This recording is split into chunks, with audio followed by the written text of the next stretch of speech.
Welcome to the Fossil Fundamentals podcast, brought to you by fossilsuk.com. I'm Byron, paleontologist, geologist, and lifelong fossil hunter. And in this show, we sit down with collectors, experts, and adventurers to uncover the real stories behind the fossils. Welcome back to another episode of Fossil Fundamentals by Fossils UK. It's our second go at this, isn't it, guys? But anyway, today I'm generally honoured by two people who have made a mammoth contribution to British geology and paleontology. How many times can we say mammoth in this episode? They've discovered internationally important fossil sites, worked alongside museums, universities, scientists, helped inspire thousands of people to discover our historic past. They were recently recognised in the 2026 King's Birthday Honours with the British Empire Medal for services to public engagement and accessibility in geology and paleontology. They're good friends of the show, and they are now officially fossil royalty. They're Neville and Sally Hollingsworth. Welcome to the podcast, guys. Well, I mean, big news. Big news. So I think that's where we ought to start from, really, isn't it? Because everybody wants to know, how did you find out? What happened? Obviously, you weren't allowed to tell us anything. How long ago did you find out? We had a letter about a month ago saying we were nominated. Only a month ago. Oh, right, yeah, okay. It was about a month ago. We had a letter, an email, wasn't it? And I thought, and I wondered if it was spam at first. Yeah, well, I think you would, wouldn't you? Yeah. If it came through as an email, you wouldn't necessarily think it was genuine. Yeah, I was gonna dump it. Was spam? Yeah. So we had this email saying that we'd been nominated if we were to be successful in the King's Honours, the Birthday Honours. Would we accept the award? And of course, you go back and say yes, because it's not just for us; it's for the paleontology world as well. Because it's nice to see paleontology in that King's Honours list. But then we were at the Lyme Regis Fossil Festival. Oh gosh. Right. Yeah, and we were at the pub at the Fox Noun on the Friday night, and we were sort of staggering home at midnight, and my phone started going off. And as you do when you come out of the pub, you don't really take much notice of it. But it was the Saturday morning that we woke up to all these messages, and it had been announced in the Gazette. So I'm sure I read it on Friday night. Oh somewhere. Yeah, it was before us then. No, it was on. Like I say, it was on Facebook or somewhere. I can't remember where I saw it, but because that's why I congratulated you when I saw you because I didn't realize it was so soon. Yeah, wow, incredible. We were as surprised as anyone else, to be honest, and we were really flattered and honoured as well. Because there are lots of people out there that do incredible things for paleontology and geology. Yeah. And we just felt that we were just one of many, and we kind of think this award more as a community recognition kind of thing. Yeah. Well, I mean, we'll get back onto that later as well. Yeah. Really, when we talk about the Mammoth dig and what have you, and the outreach you do. But yeah, that's incredible. I didn't realize it was so soon. I kind of thought that it would be like you get to know like a couple of months in advance, and then you're not allowed to tell anybody. Like like scripts of a movie or something like that. Tell anybody, like spoiler alert kind of thing. Yeah, non-disclosure agreement. Non-disclosure agreement and everything. So what happens next? Do you have to go? Do you have to go down to the? You don't know. Right. We've had a letter from the Dorset Lord Lieutenant saying congratulations, but we don't know whether it's a local Dorset award or we go to London. We don't know. Windsor. We're not sure. It could take a couple of months, but so is it like a? Obviously you see celebrities going for the OBEs and all that kind of thing. With it being a medal, I presume you are actually presented with a medal. Yes, it is an actual medal. Yeah. So proper job medal. Yeah. Yeah. So, so you would have thought there'd be some kind of presentation, I guess, of some description. We'll So let you yeah. know. We'll So keep you yeah, informed. watch this space. Watch this space. Yeah. Well, have to, I mean that's dust just. off your suit. I mean, Yeah.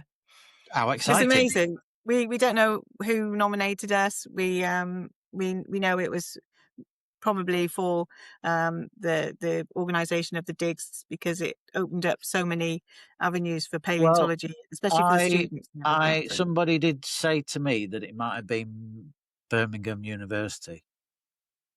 That wouldn't surprise me, because I'm an honorary research associate there. So there is and somewhere else somebody said, but I can't remember who said. I can't remember who told me that. And like I say, it's just hearsay, what somebody said, but I'm by somebody's. Yeah. Anyway, congratulations. Yeah. thank you very much. Thank you. Thank Yeah. you. I mean, Pleasure. it's great. I mean, it's great pride, isn't it? Really, to have your work recognised. Really. Yes. And like you said, it's not just for yourselves, but it's recognising the work that's gone into the dig sites and everything they've been doing as well. So yeah, incredible. And contribution everybody's made, really. And I don't think it's very often that you see paleontology mentioned in the birthday honours. So it's really nice for it to be out there as well. So you never know. It might have been David. Could have been. Back to that in a minute. Well, who knows? People have said that. But I mean, you would never imagine that fossil hunting would lead to a national honour, though, would you? I mean, it's not. I mean, back in the day, it might have done. I don't know. It's just not, because it's not up there with like astrophysicists or Nobel Peace Prizes and stuff like that. You think about Mary Anning. If Mary Anning was alive today, would she have got a national? Oh yeah, well, absolutely. Well, yeah, absolutely. She. Well. I mean, we're probably getting into historics now, but yes. But yeah, I mean, back in the day, she didn't get any recognition whatsoever, because it was a man's world back then. And but yeah, would she have got the same recognition now? You would hope so, wouldn't you? With everything that's changed, you would certainly hope so. We've also done a lot for outreach and community. The community space out there as well. So and in the old day job as well. So might have been something connected to my old employer. Yeah. So let's skip on a bit. Let's go back to the beginning. Let's go through. I mean, we'll tell the viewers now. We had a first attempt at this, but the audio was so rubbish that I just couldn't use it, unfortunately. So we're back here doing it again. So let's go through the beginnings again. Let's go through how you both first got into fossils, because I think that's a lot of people have been talking to me, particularly at the Lyme Regis Fossil Festival, about the fact that what do you want to get out of the podcasts, and I think one thing is seeing how people get into the subject, because I think that's probably an important thing. And I wonder if after doing 20, 30 of them, you might see a trend developing on how people got into it. So how did you get into looking at fossils? Do you want to start, Sally? Well, I think we know what he's going to say. So he starts. Yeah. Well, when we first met, I was actually amateur astronomy, so I used to look up. All right. Yep. We met at the Cheltenham Science Festival, and I invited Neverlong to. I was volunteering at the Cotswold Astronomical Society event there, and I invited Neverlong to see some stargazing, do some solar observing, and then you sort of invited me on a fossil trip, and it was fascinating.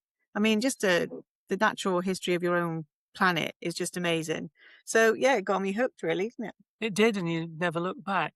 Yeah, because it's also, like anybody, it's going out for your first fossil one and finding, even if it's half an ammonite, or if it's just a section of a fossil, it's a very special moment, really. Yeah, to find anything yes, it is. the first time. Yeah. Well, and then obviously the more you get better at it. The more times you go out, you better stuff you find. Helps when you marry then a geologist and paleontologist. So it takes to all the best places, as it were. Oh, absolutely, the best gravel pits. I was very spoiled, yeah.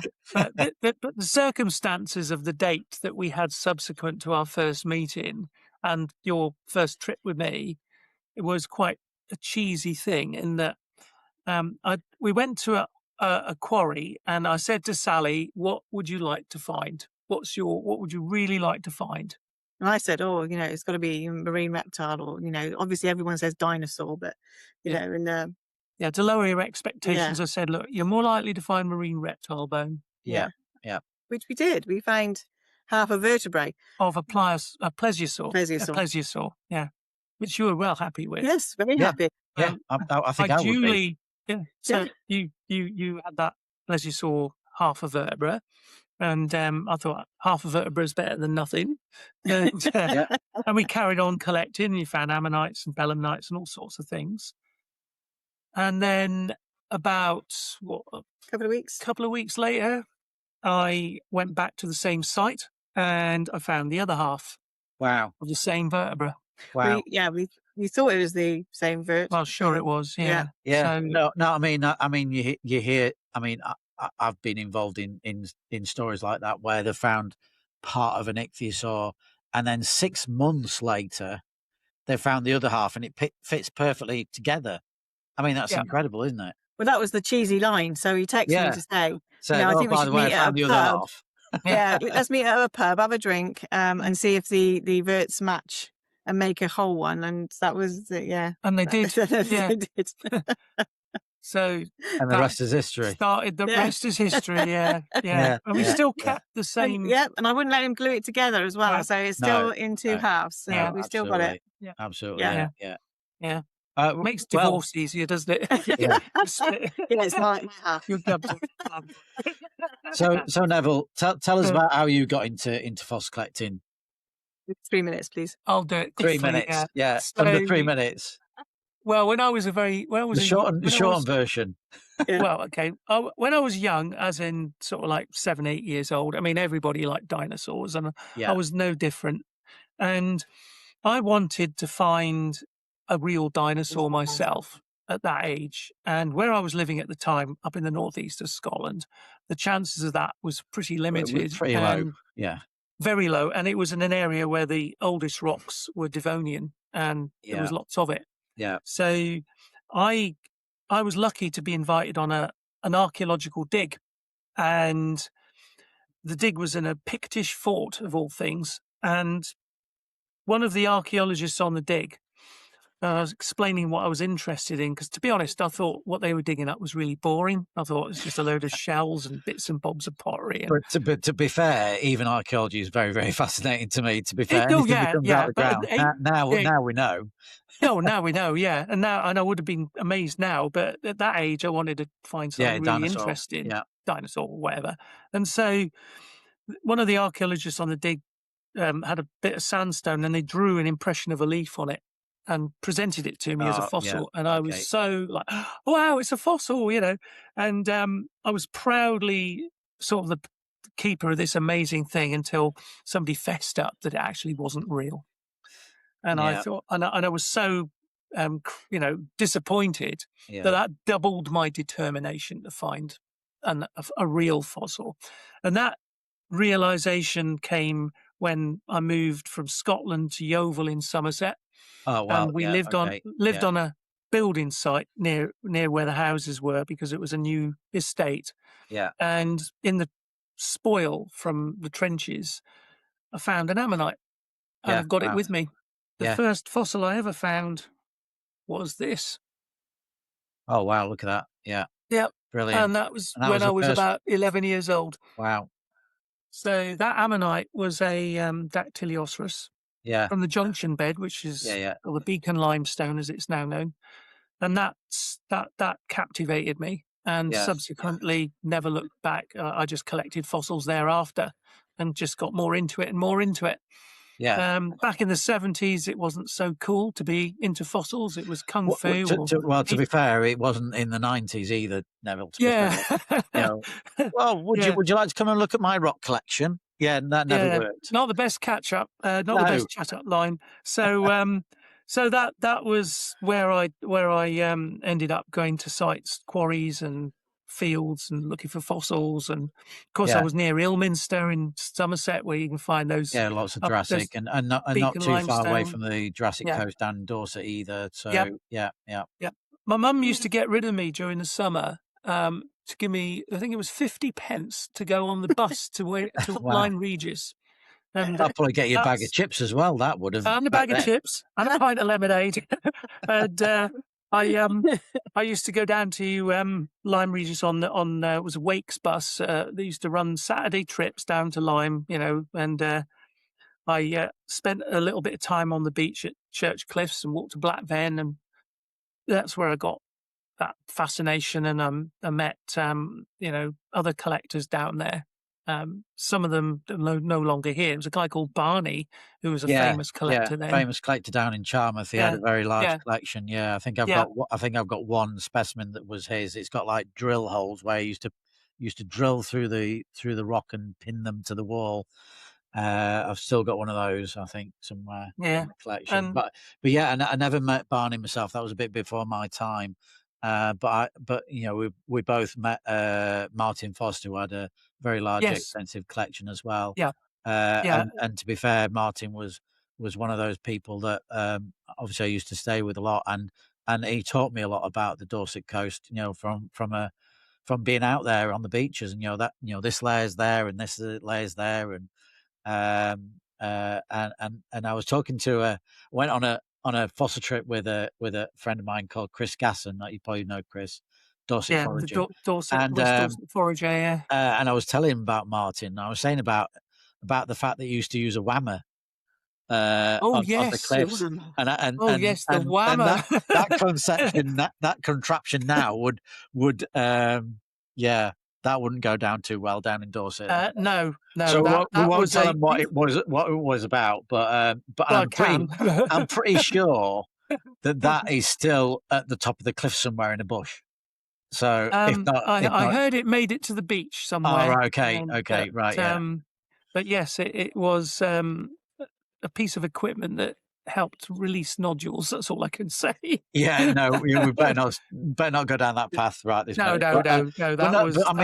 Martin, God bless him, he had such a fabulous collection, which then a lot of his first collection went to, I think both of them went to the Cardiff, I think, in the end. But the first big ammonite collection is probably still on display. A lot of the items are actually on display in the National Museum of Wales. So if you're ever down that way, it's a fantastic museum. I did my undergraduate work in Cardiff, and I got privileged access to seeing a lot of Martin's collection as well, behind the scenes as well. But there's a lot on display as well. So I think I met you in Cardiff. That was the first time we met. I'm pretty sure you came and gave me a few lectures and stuff like that. Probably, probably took me on for some field work, and I think I remember there was exactly. Certainly one. There was one that you took us to, and honestly, I cannot remember where it is now or where it was or anything. All I remember was the chicken farm. There was a big chicken farm there, and that's all I can remember. I can't remember anything else. I can't remember what we were finding or where we were or what we were finding, but there was a big chicken farm. Yeah. See, you can't remember it either. It's either that or I've made it all up. No. I'm just trying to remember the context of a chicken farm. I mean, plenty of landfill sites, obviously, but chicken farm. This was a massive chicken farm. Yeah. And I can't. I don't think it was fossils either. I think it might have been minerals. I mean, it might have been zeolites, maybe. If that's the case, then it might have not been with me. But I'm pretty sure you were there. I might have been there, but Not. Oh, right. Not, So you wouldn't have been leading it, but you might have been there. Right. Okay. yeah. Anyway, there we go. But yeah, One to ponder. One to ponder. Yeah. Like I say, my memory's pretty good, but that bit's just been.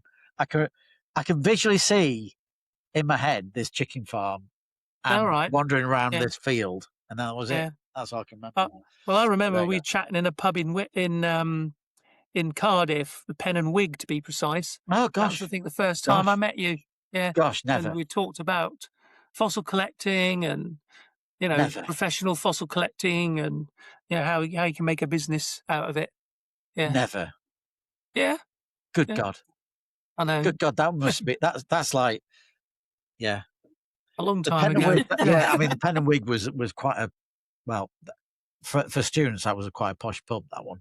Yeah, it was. Yeah. That was where all the solicitors and lawyers used to go down. So God knows why I was probably there to watch the rugby, probably. Yeah, yeah. It was a great pub for that sort of gathering. I remember. Yeah. Anyway, there you go. Yeah. It's probably one of those like pubs that I went to that. Sorry, I'm digressing now, but it's probably one of those pubs I went to in Cardiff where, you'd sit down with your pint and you'd be the only English people in there. Yeah. So you certainly drank your drink very, very quickly and went back to the Students' Union, particularly when it was rugby wasn't day. That far away. Yeah. Yeah. Oh, well, there you go. Gosh, Happy days. Yeah. Gosh, I can't remember that now. Gosh. Oh, well, I can't remember the chicken farm either, so there we are. No. But yeah, I mean, since then you're both of an age where things. you had to go out and research places to go and visit. Yes. I guess. Yeah. But no, that's great. That's great. Well, let's get. I mean, many listeners will probably know you from incredible discoveries and probably seen you on TV, probably. But let's talk about your most important recent find, which is the Mammoth Graveyard. The site was featured on the TV program Attenborough and the Mammoth Graveyard.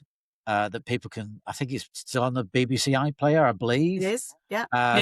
So if anybody wants to go and view that later, it's fantastic. Great program. The BBC always does great programs, and obviously David Attenborough in it. What more do you want? And two of my friends, it was great. It was like, yeah. It was brilliant. So let's get into the Mammoth site. It was a massive dig. How did you first find it? Let's go with the start of it, and then obviously we can then progress through what happened with it. So how did you first find it to begin with?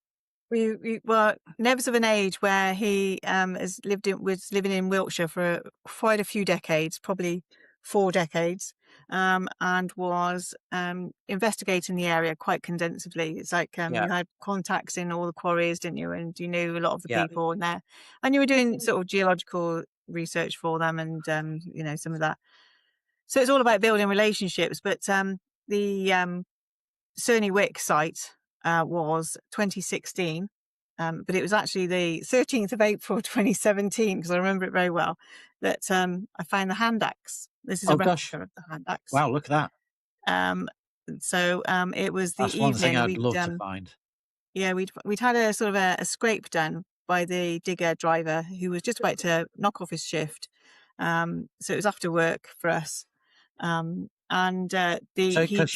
were working for the company at the time, weren't you? I was actually working for Hills then. Yeah. So I was, but we were both in full-time employment. So after work, we went down to the site, and he'd done a little sort of a test pit for us to see if their layer of bones was any deeper than just surface material. And in the spoil, I'd spotted this chocolate glint of flint.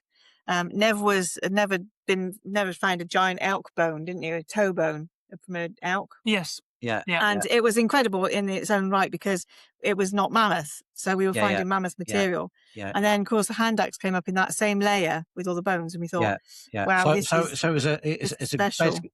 So we'll go back to the beginning. So it was a gravel pit that they were extracting gravel from.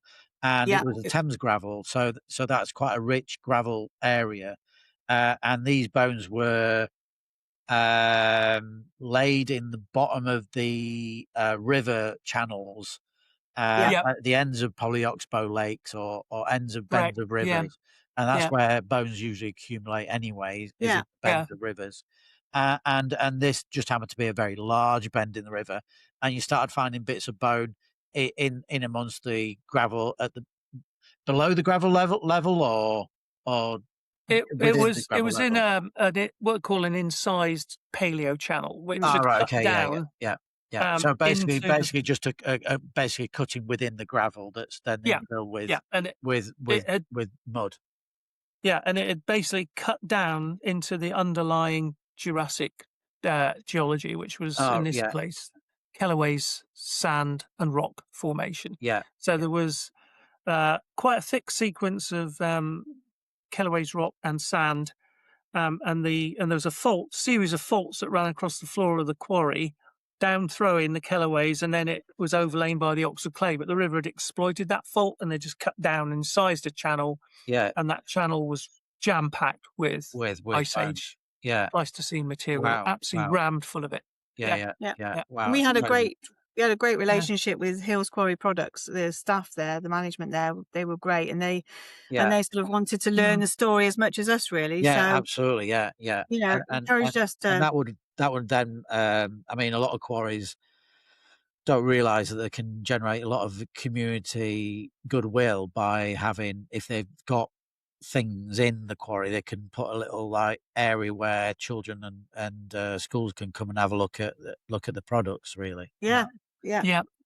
So I started Mm. working for Hills in 2020, but the and the Attenborough and the Mammoth Graveyard was filmed 2019 to 2021. Yeah. So at what point? Great. So it was this trial pit. It was at that point that you found that you thought, hang about, this is quite a big discovery. This was a bit bigger than the two of us, really. We're going to need a bigger boat. We're going to get something. We need to get people in. Yeah. So we approached Hills to say, could we approach a few people to get some ideas and put a proposal together, really. And that's when I contacted Ben Garrett. So he was at the Cheltenham Science Festival, and I've seen him a few times, and obviously he's great friends with Alice Roberts as well. So all those names are out there. And I thought, well, if there's somebody that knows a lot about bones and prehistoric bones as well, it's, he'll know which direction we should, or which people we can approach to help us sort of uncover the story, really, wasn't it? Yeah.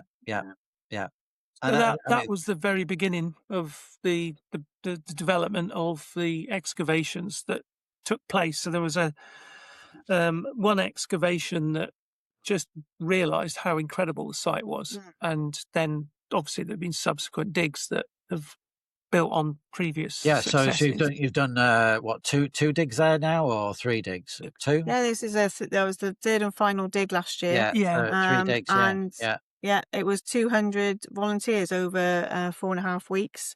It has been sort of tagged as the biggest paleontological dig in the UK, and involving all sorts of different people. So it was a very much a multidisciplinary team, wasn't it? Yeah, absolutely. Yeah. I mean, you saw that in some of the YouTube videos and what have you that you can see.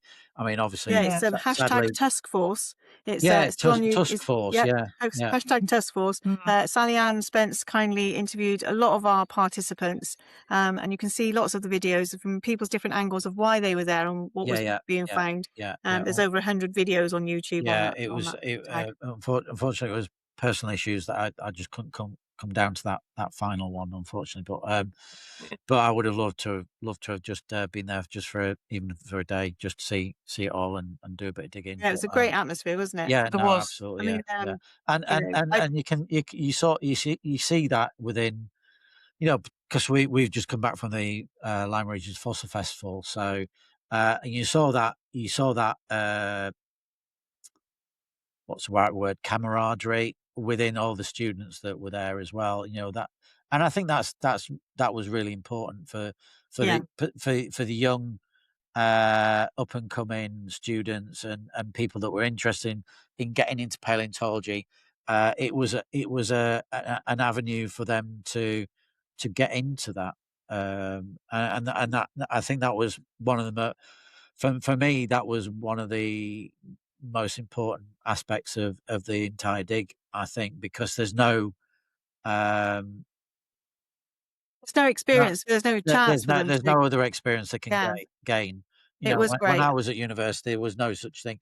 The only way you could go dig a dinosaur is go over to America and pay Lots of money. Yeah.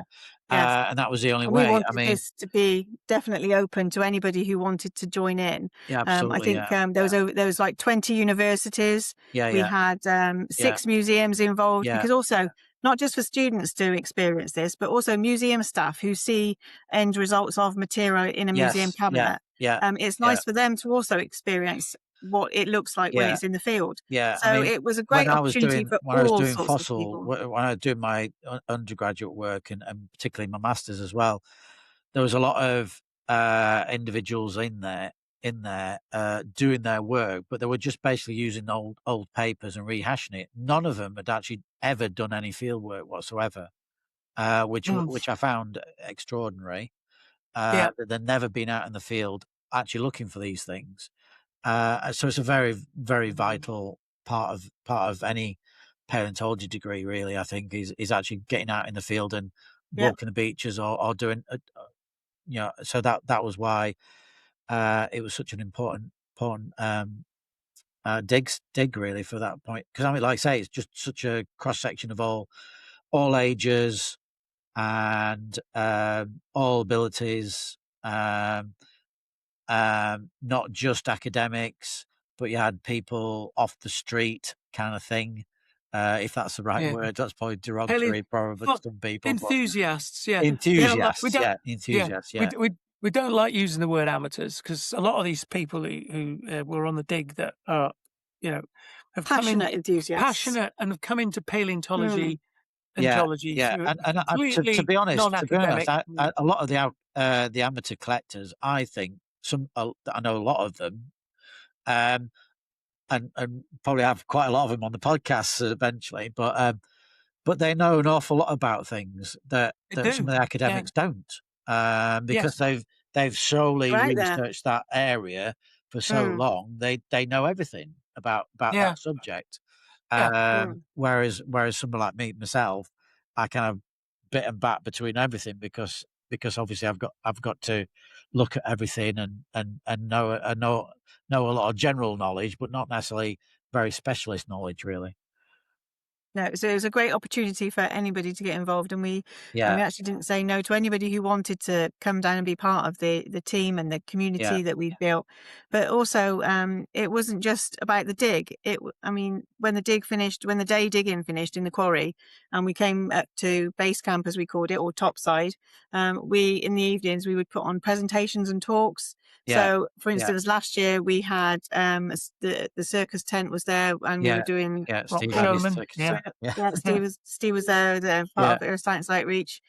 He was so we had the facility there to be able to host talks and everything, and it just meant that we were inviting people in to do a talk if they didn't want to be part of the dig, but also for students then to also get up and do a talk in front of people who are like-minded, so just to build some confidence as well there, and that sort of absolutely.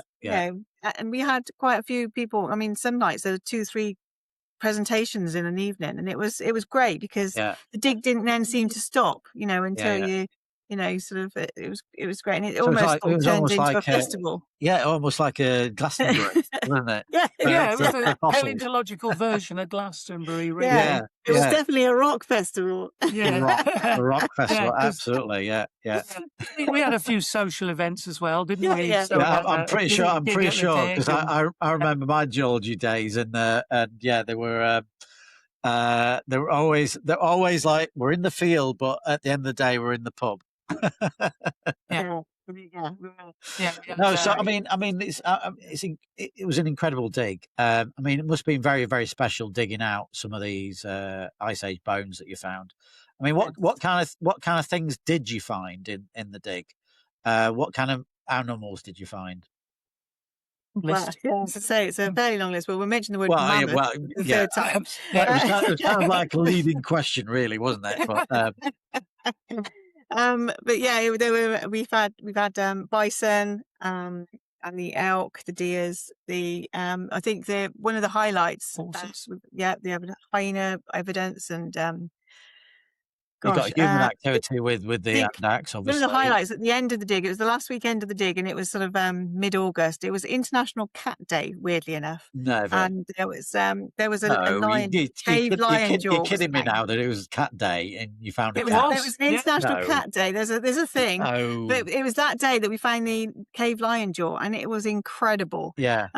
So it was sort of one of the last really major finds, I think, of the dig, and it was because because obviously predators wouldn't have been that common at all, would they? No. You know, you would have thought No.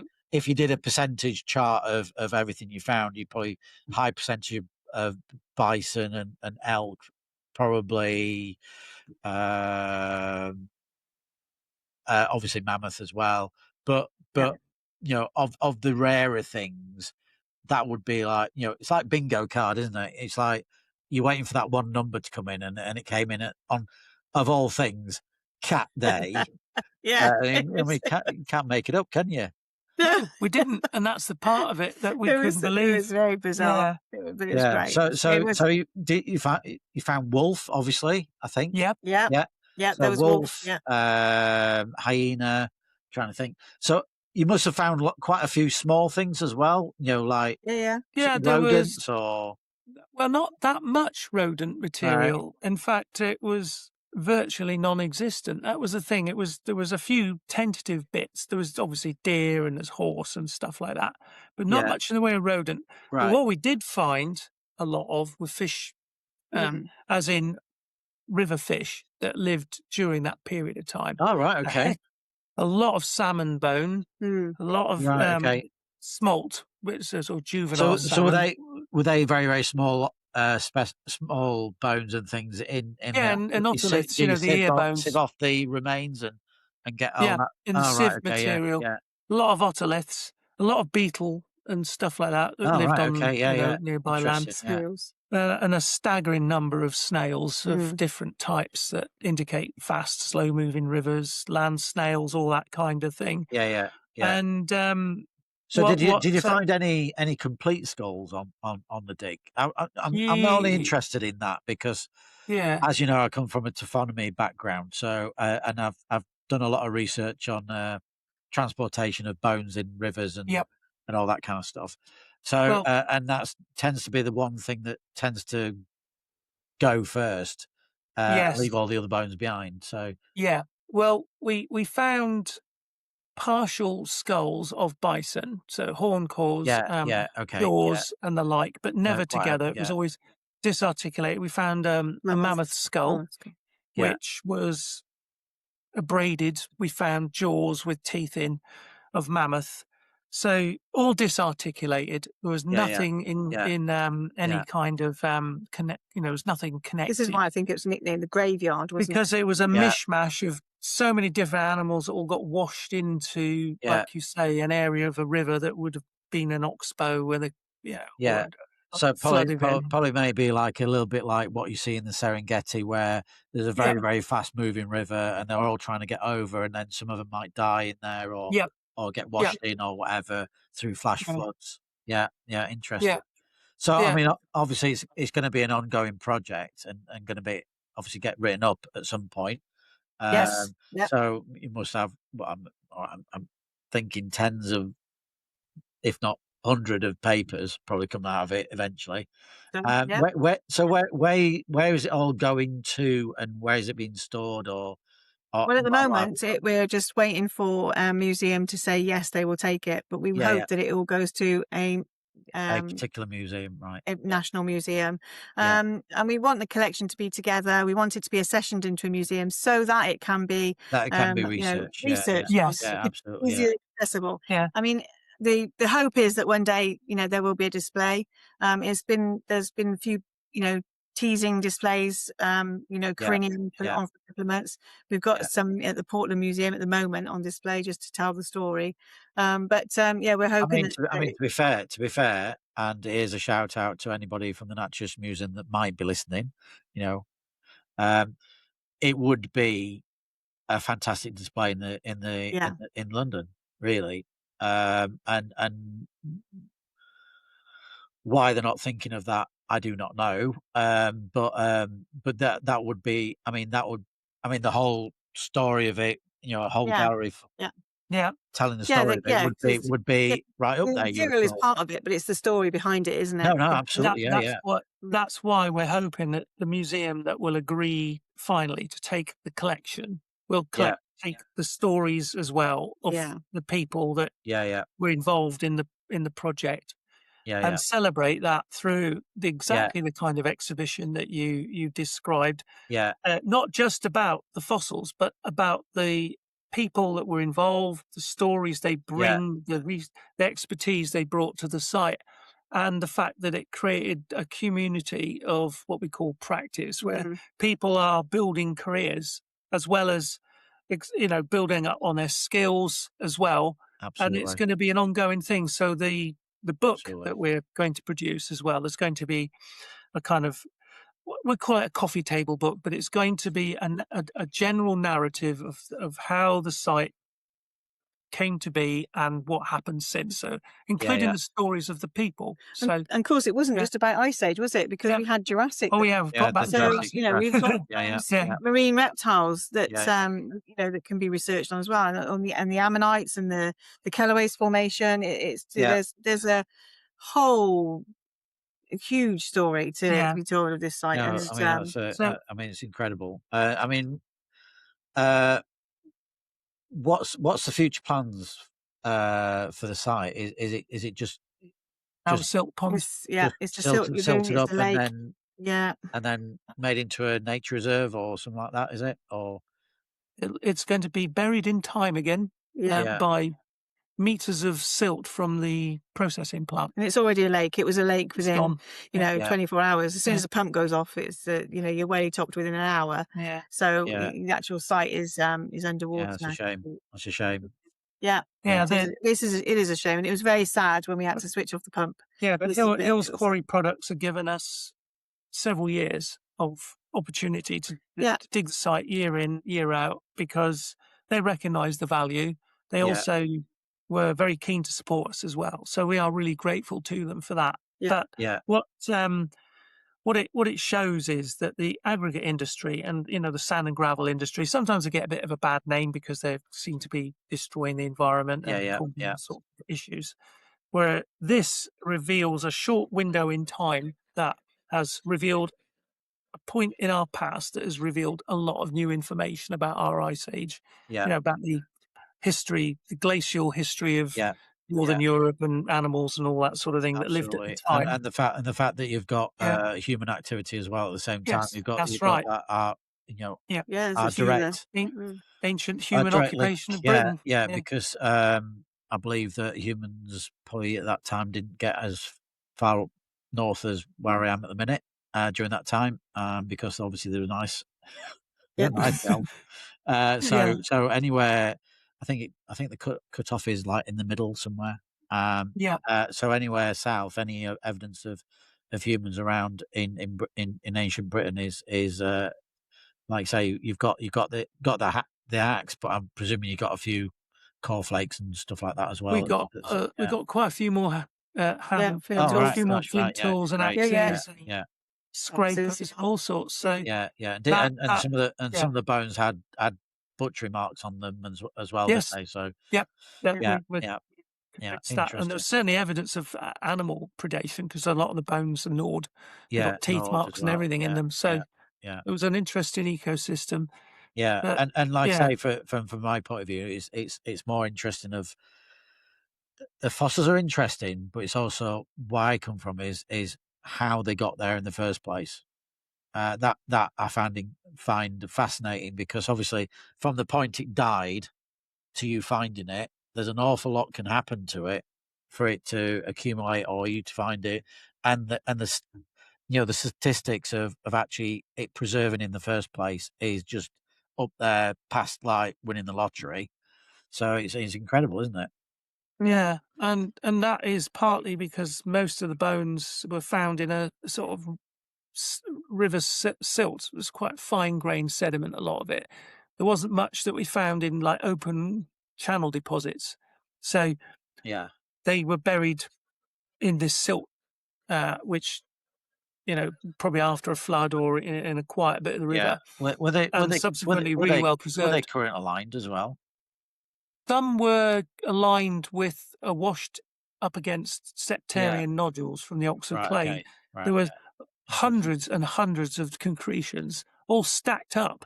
Some of them were current orientated in the bottom of the channel, and some of the bones were obviously washed around them wedged in, weren't they? wedged into them, or wedged in between septarian nodules, or occasionally ammonites. So you'd find imbricated.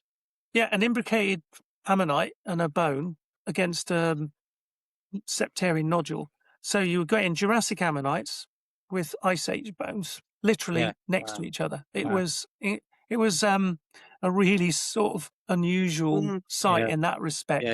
Wow. Because a lot of the clasts that made up the channel sequence, apart from the septarian nodules and local geology, local bedrock, were fossils. So they survived being eroded out the bank of the river into the channel, rolled about and accumulated in the bed of the river along with all the Ice Age bones. Yeah. Great. I mean, we're nerding out now, aren't we? Totally nerding out. But no, it's just fascinating. Like I say, if people want to go and visit the BBC iPlayer edition, that'll show you the site and show you what conditions, and show you some of the techniques that you used when you were digging them up and everything. So that's great. We'll go a slight tangent, but we're kind of going back to where we started from, and talking about public engagement, really, because I know that's important to you guys, and important for everybody, and it's probably one of the reasons why you got your British Empire medal anyway. So let me have a look. I've got 4 questions here. I'm just trying to pick one. You see, I've got a script up here in it, and I'm just going from that.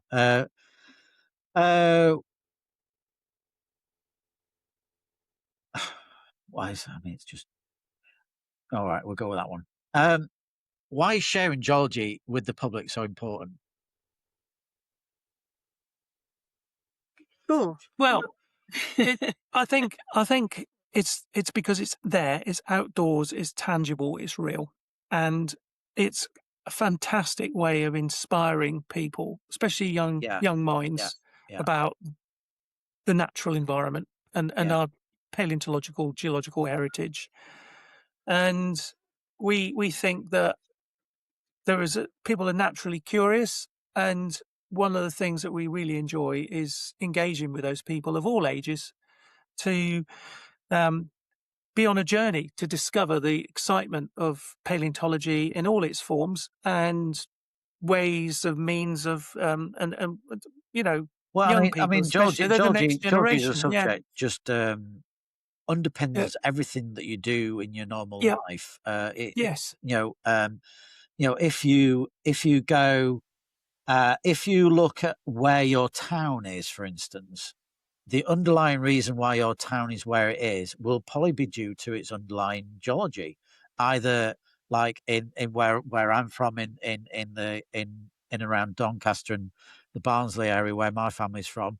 It was a pit mining community, so the towns and the cities would develop around that industry. So I mean, if you look, I would argue that if you looked at any city or any town anywhere, the reason why it's there is probably because of its geology. Like for instance, Edinburgh, it's got Arthur's Seat, made it a very defensible position. It's on top of a volcano. It's the underlying geology. There's little things like that people have been able to use. Whether they didn't know about geology or not in the prehistory, they used those things to their advantage to develop their communities. And it was great, and it was great to see that natural history is back on the school's agenda for the foreseeable future, because it is so important. I mean, when I was at school, I had to really push to get anything out of the teaching areas about geology or fossils or or whatever. It was all, unfortunately, chemistry and physics at my school, which I unfortunately found extremely tedious because it was all about math, and I'm not a maths person. I know about figures, but that's different story. But yeah, I mean, it's trying to get, having that in the curriculum now. There's going to be an awful lot of kids now going to be looking at the outside world, the environment in which they live, in a different way, and that is very, very important, isn't it? And we can only do that by educating everybody in not just geology, but in climatology and environmental sciences anyway. So yeah, fantastic. Finding out what's under your feet. Yeah, no, absolutely, yeah, and getting away from this thing, the computer, and actually, because it's actually learning about your my third question on here is: do you think social media has helped? A wise man once told me that particularly in fossils in our world, the internet was also a good thing, but also a bad thing. So it's great the fact that most of the people out there can, a couple of clicks, they can get the information they want very quickly. But obviously we're of a generation where there was no such thing as the internet. And we had to find out about fossils and geology and history by going to this thing called a library and picking up a book. And that took a long time, like what you were doing, Neville, by going, walking the beaches, walking the fields. Oh, I found this outcrop today. Wonder what it is. Going back to the drawing board, looking at the maps, going, oh, yeah, I know what that is now. That all had to be done in the house, but now it's at a click of a button. Yeah, and that is probably one of the big pluses of social media and all its forms, is the information is readily accessible. Yeah, and you can find out a lot about paleontology, geology, fossil collecting sites, everything very quickly. Are the kids using it in the way that we intended it to do? Are they? Because obviously we have got that kind of brain where we we're searching the knowledge, therefore we have a tendency to Google, got a question, and that takes you down like a rabbit hole. But actually, do the kids actually go down that rabbit hole and say, one piece of information then leads on to another piece of information? Do they do that these days? Well, this is why people skills are helpful, isn't it? Because it's always good to talk to people, and even if you're on the beach and you sort of talk to somebody on the beach, I think social media is great in one way, but also you need to sort of communicate. Face to face. I think it opens a door. So if you go online, you see something, you see a site, you want to go fossil collecting, you go to Whitby or you go to Lyme Regis or Charmouth, then you might want to learn a bit more. So you might meet other people who are interested online, or you might go to, say, the Charmouth Heritage Centre and speak to people. It opens doors. Yes. And that is a means by which some people may want to follow it as a potential career, or certainly become an expert and develop their interest. The other thing about social media is that it's also a very good way of relaying poor information or poorly qualified information, which actually doesn't say an awful lot about paleontology or fossils or their context or how they're preserved. It's almost like trophy hunting. Yes. And in that respect, it's not so great because it encourages a sort of mindset that it's all about a treasure hunt. I think it's also. I was talking to a friend of mine the other day, and it's almost like the Pokemon generation. Got to catch them all, and that can be without the actual context on where they're finding them, or the horizons which they're coming from.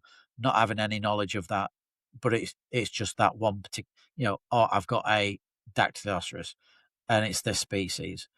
Right, I'll go and find another one, and the next one, and the next one, and so but I'm not entirely sure where if the pull is towards. Hang about. How did that fossil get there? How you hope it. You hope someone says, "Oh, look what I found. What is it?" And then that might spark the next question. Yes. Oh, I found it in there. So you hope that social media helps with that side of it, the identification, and then sparking that enthusiasm to find out a bit more about why it was there, or And I that's the reason why I am on social media is to help that process. I think you get a lot of misidentifications, don't you? You do, and I think, and it's then feeling duty bound to then step in.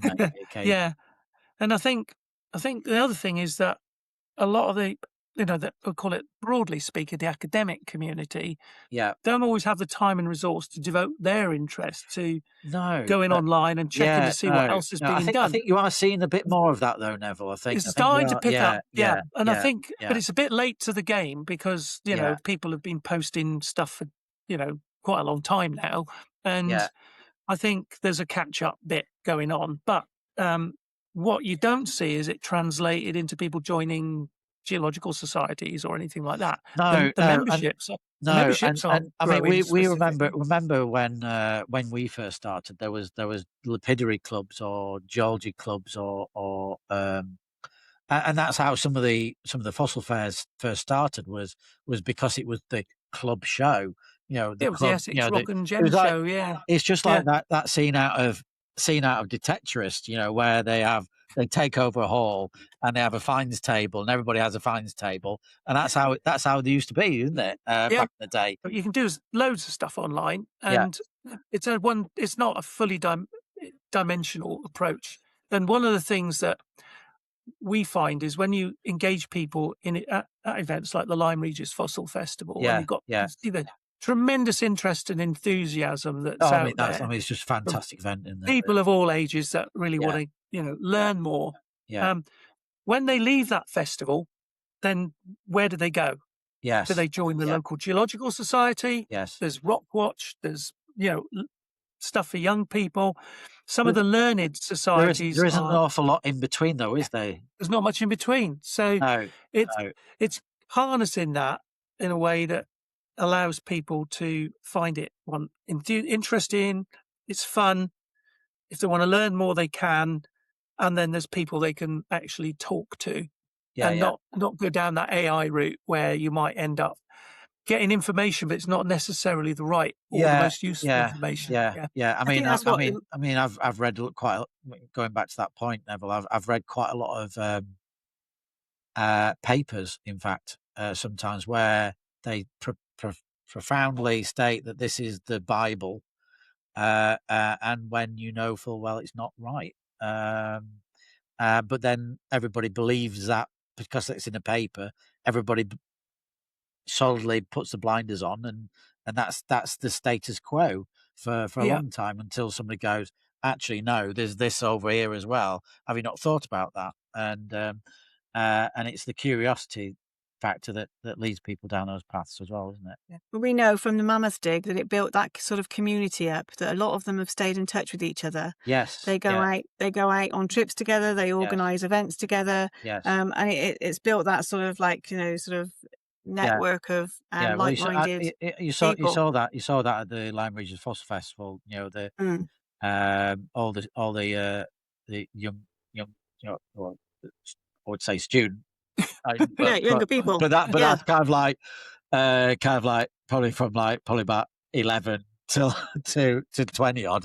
But I mean there was a very, you could feel the strong community approach.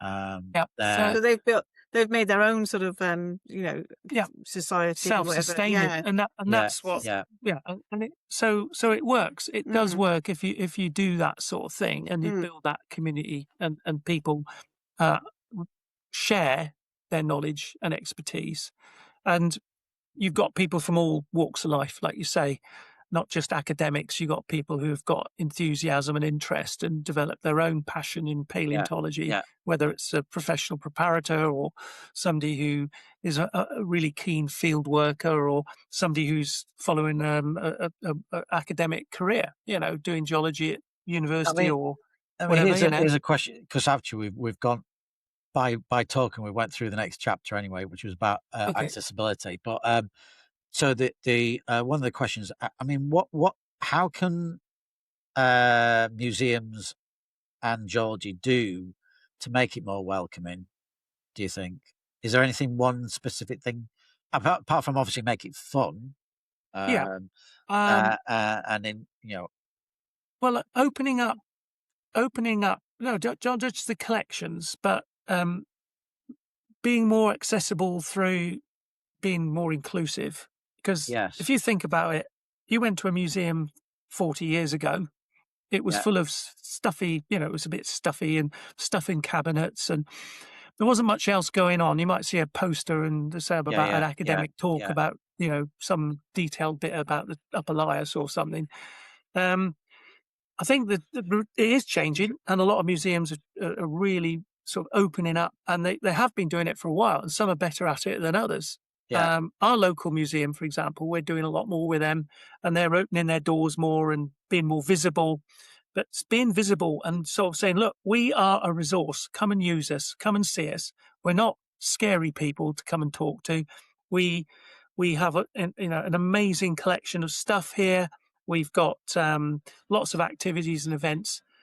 I know there's constraints financially and staffing and all that sort of thing, but even the smallest museum can make a difference. So national museums like the Natural History Museum do a lot already, and they inspire generations. We know that, but it's making it broader and deeper, and also that side of it in terms of being more accessible is really important to us. And museums have ways of doing it. There are people who are far better qualified than us to look at how that can best be done. Coming up with novel ideas. And just to give you one example, when we did our event at the Lyme Regis Fossil Festival for Portland Museum, we did a little exhibition, an interactive on, we call the Portland's Raised Beach. So we actually concentrated on an Ice Age deposit, which is a raised beach at the Portland Bill. It's in front of a cafe. Nobody knows it's there. It's full of Ice Age shells. We collected loads of them, put them in a tray, and put a load of modern shells in a tray next to them from the modern beach, and then asked people to have a look and say, do you notice any differences between what's in the Ice Age one and the modern one? Simple, easy one. And then you start conversations. And that will be used again and again in the museum, and they can use it at all sorts of places, not necessarily just at a festival. There is that element of thinking of novel ways of engaging. And online is one tool in a toolbox of multiple means. And like what you said, Byron, starting working with the museum and doing some kind of geology club, bringing people to the museum that otherwise wouldn't be, involved, and getting people to engage with those people. So, getting somebody who's an expert in, ammonite stratigraphy or whatever. But sort of work, doing something with an audience, but not just a lecture. It have to be a little bit more interactive. And there are lots of things going on at the moment. And I think, Sally and I both agree that it's a much better world we're living in that way, because a lot of people are doing it anyway, like Dinomania, and there's lots of lots of organizations doing fantastic stuff, like the Rock Showman, for example, bringing science to everyone and making it easy and accessible. And those are really good examples, and fun. And fun is really important. You learn more when it's fun. You said you hated physics and chemistry and maths because it was in the end, when I went to university, geochemistry was probably one of my better subjects. Organic geochemistry was mine, because I suddenly discovered it actually is useful. And you can apply it. I thought, oh blimey, that's a really good thing you can do. Well, science centres have been trying it for a long time, 20 odd, 30 odd years now, trying to get young people interested in science, technology, engineering, maths through all sorts of things. And fun, interactive stuff. It's an uphill battle, but if you make a difference, even to one person in their life, it's all worth it. Yeah. It really is. I mean, that's ultimately what I kind of get out of my fossil hunting tours as well. I mean, the other day we had 16, and one lad came over and he had a double DAC, found a double DAC, so like a classic kind of like figure of 8 kind of nodule, and luckily the cracks were just in the right place, and both of them popped open, and the look on his face was just absolutely a picture, and he's going to remember that for the rest of his life. That day, that'll be his fossil that he'll show people when he's like my age, and saying, "Look what I had when I." if that then has meant that then child then develops a stronger interest in sciences and becomes a doctor or a teacher or whatever, then that's a great thing, really. Yeah, it is. It's brilliant. Anyway, yeah. So we'll try and finish it off as quickly as we can. So we've got the quick fire round. Now it's different from last time. Don't worry, it's different. I've done a different one. Well, actually, I didn't do it, but my AI friend produced this for me. Okay. So yeah, it has some purposes. The internet. So out of the two of you, well, who spots the fossils first? Well, if it's in a geological layer, it's probably you. If it's, I don't know. If it's just lying around on the beach, it's probably me. It'd probably be you, won't it? Yeah. Yeah. I'd say I generally do, but Sally spots stuff. You got better eyesight anyway. Yeah. Who's most likely to say just 5 more minutes? Me. I'm the one who was always reluctant to leave the beach, and you're cold or wet, or I'm. Or the tide's coming in. That's actually one of the questions. One of the questions is who gets cold first. Yeah, me.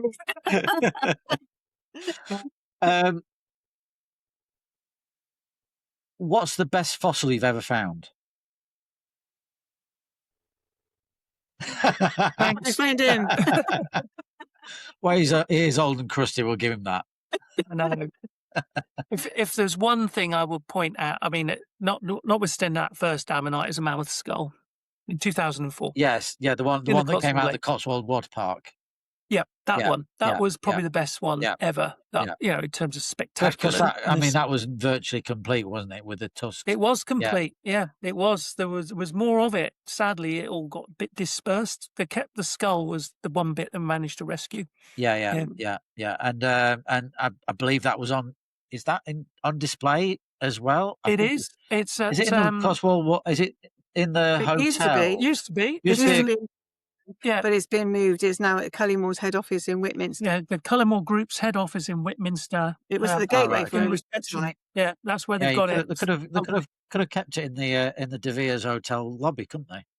It would have been it would have been different, but it's now at Cullingmore's. Yeah, we have got a display at the Cotswold Water Park Visitor Centre. There is a display in there. We've put a display in there. All right, yeah. What of some of the mammoth from Cerny Wick? Yeah. All right. Okay. Great. There's a cabinet in there on display. So, yeah, that was the quick fire round. So, very quick this time. But I mean, if you've got any advice, if somebody's listening and they're going to pick up a hammer for the first time, probably not a hammer. Don't need an hammer when you're going fossil collecting. You just need a good pair of eyes. But where do you think they should start? Do you have any recommendations? Like you said, for the youngsters, there's Rock Watch, but obviously online resources, YouTube, and Paleontology. I would say if you're going to the coast, join a guided tour. Or one of your guided tours, Byron. Yeah. Because even if you just do it the once, it teaches you where to look, how to get your eye in, and often how to use equipment safely. So it really is sort of that education starting point. Definitely find somebody local to take you out on a guided tour. I'd say that if you down in Dorset, there's plenty of people down in Dorset. There's other people in Wise North and Yorkshire Charmouth as well Heritage that do them. Museum. Definitely do that. Because that, do your research. Gets your brain into pattern recognition for a start, doesn't it? That's what I'm always talking about. Don't always find one that splits perfectly, but you will find lots of fossils. You just have to start looking, and the more times you visit the beach or visit a fossil location, the more. A wise man once told me, the amount of rocks you move, you eventually find some better stuff. Yeah, and that's the point. I always say, don't expect to find a complete pliosaur on your first trip to the beach. No, I mean some people around. have, but no, don't expect to find even an ammonite split open. I would say at this time of year. What do you think? What do you think maybe the biggest mistake is that a beginner might make? The wrong equipment. Wrong equipment. Not paying attention to the weather and tides. Tides, definitely. Tide times. If you're on the coast, is critical for the coast. Tide and weather. Not informing the landowner. Definitely. If it's a private section, that is absolutely particularly inland. Always check with the landowner before you enter anywhere.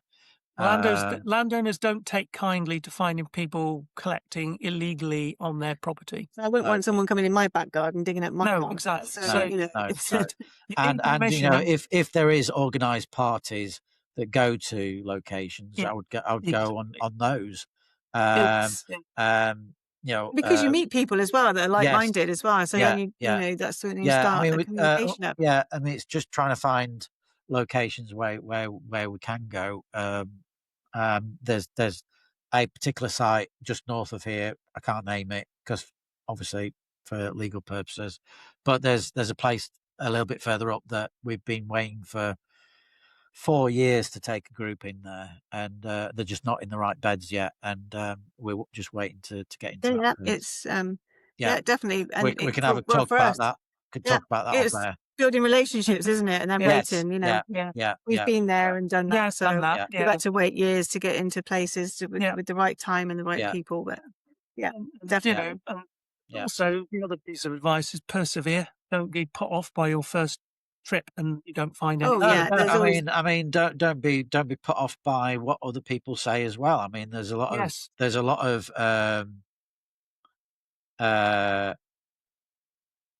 people out there that have a different way of learning, and which isn't necessarily always the what's the right word I'm looking for? Not the correct way, but the perceived way that you should get into paleontology. And there's a lot of very famous people that we know of that didn't do that. A lot of people just went down to their local museum and found a load of fossils, and then started getting more excited about those and started writing papers, and that's how one of them started, at least. Of course, the social media side of stuff never shows you how many trips you've had out not finding anything. Neville, thank you so much for coming on. That was incredible. And what's next for both of you? What are you up to? You said about the Portland Museum. Yeah, we're working quite closely with them at the moment. And we've got an exhibit, writing a book about the Mammoth dig. Yeah, we hope to put something together. We've got our contents all sort of sorted out. Contributors. So arm twisted a lot of people. Good. So anybody's watching, they want to get involved, please do get in touch. And it's a mammoth task. It's a mammoth task. Yeah, mammoth. There's no other digs planned at the moment. You've got to maybe have a few things that you might be looking into at the minute, but things up our sleeves. Nothing. Yeah. Great. So. And where can people follow you? Well, if they wanted to do that on social media. down the local pub in in Portland. Well, any nice sunny patch that's got a pub, probably on the island of Portland. Yeah, the island of Portland. Yeah. You see the bike, do come and say hello. Yeah, absolutely. So thank you again, Sally Neville. Thank you very much again for doing this. Thanks, Byron. Great. It's been a great chat as always. If you did enjoy today's episode, please do like and subscribe. And wherever you listen to your podcast, please leave a review and a comment. It does help us out a lot, and it helps people discover the show for a start. And you can also find us at fossilsuk.com, where you find all the fossil sales, fossil hunting experiences, latest podcast episodes, and everything else that we do. Oh God, I'm so tired. But until next time, keep hunting, keep learning, and remember, every fossil has a story to tell. Thanks very much, and until the next time, goodbye. Bye.